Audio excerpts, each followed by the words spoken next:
Sometimes you have to be honest with yourself. Is it the game being unfair? Your opponent's hacking?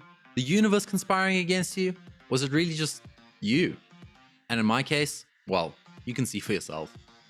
Not great, I agree. But it doesn't have to stay that way. I decided to test whether aim training actually works for someone starting from my level. And after 2 weeks of consistent practice, the results may shock you. What's up everyone, my name's Druha.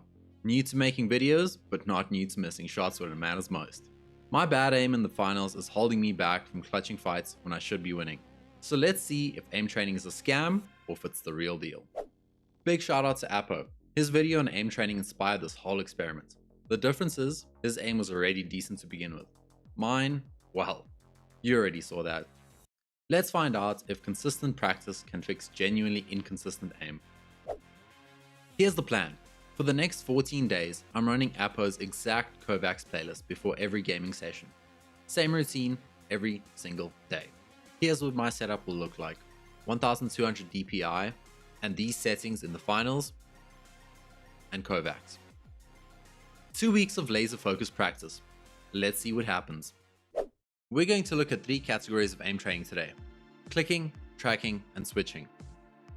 Clicking is all about eliminating targets as quickly and accurately as possible. In other words, flick shots and precise aim.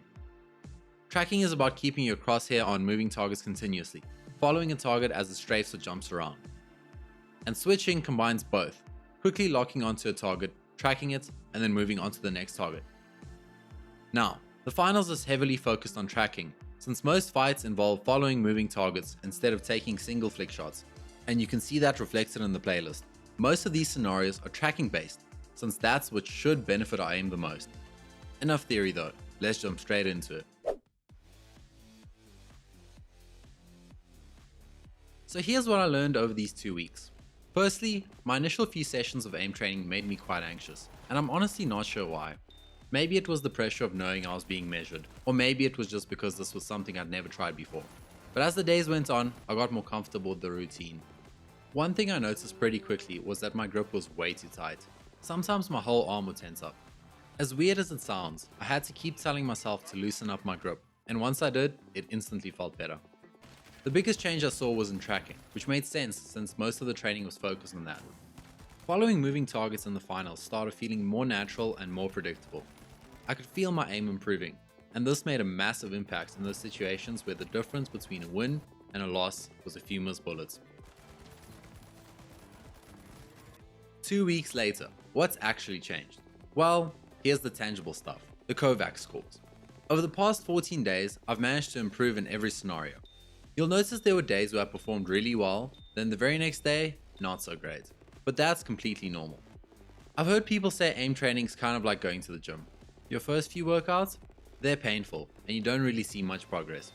But if you keep showing up consistently, the results start stacking. That's exactly what happened here. Some ups, some downs, but the overall trend was steady growth.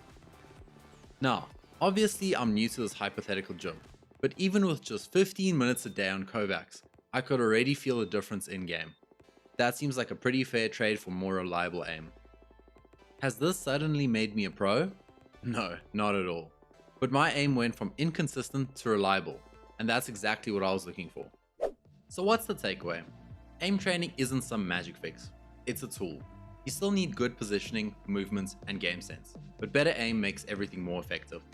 2 weeks of consistent practice prove that even with a rough starting point, improvement is definitely possible. You just need patience, consistency, and a willingness to suck before you get better. Now, will I keep going? Absolutely. This showed me that aim training does work, but I've only scratched the surface. 2 weeks gave me these results. Imagine what a few months could do. If you are on the fence, try a short challenge like this. 15 minutes a day, no excuses. Worst case, you lose a little bit of time and get to roast me in the comments. Best case, you level up your gameplay in a big way. And of course, thanks again to Appoh for inspiring this whole thing. His video is linked down in the description. And that's a wrap, contestants. See you next time on the finals.